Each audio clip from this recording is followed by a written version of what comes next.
Well, that breaking news that's just coming in, being confirmed by our partners NBC News in the United States, that the Reverend Jesse Jackson, a towering figure of the US civil rights movement, has died at the age of 84. It's been announced that Reverend Jesse Jackson passed away peacefully in Chicago.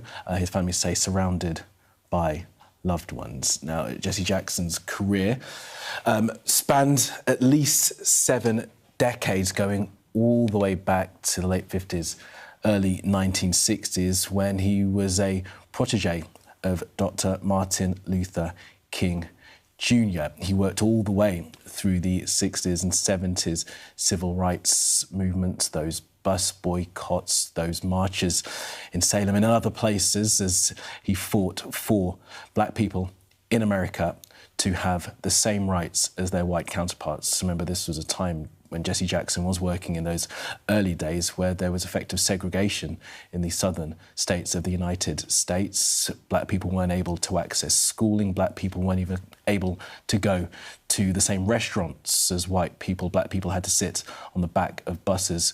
Reverend Jesse Jackson, along with people like Martin Luther King and others, fought for those changes, and the Reverend Jesse Jackson fought for those changes all the way through his career, passing away peacefully, we are told, at his home in Chicago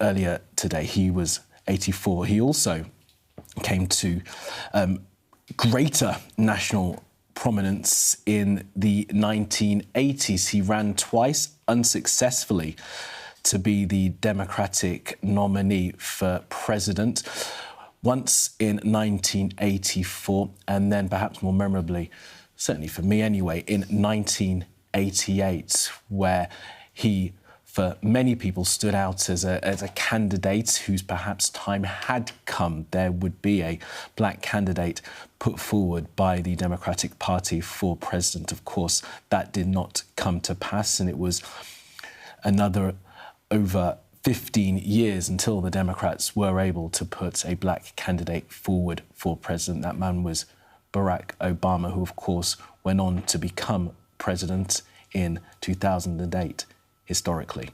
Now, Jesse Jackson's also known for his diplomacy, his international diplomacy. He worked for the release of US hostages in Syria. That was back in 1984, as well as in Cuba in the same year, as well as hostages held in Iraq in 1990 and people held in Yugoslavia back in 1999. He also served as the shadow US Senator for the District of Columbia, lobbying for statehood for the District of Columbia. He was awarded the Presidential Medal of Freedom, the highest honor in the United States, by President Bill Clinton for his works in the civil rights movement, as well as his humanitarian works. He was given that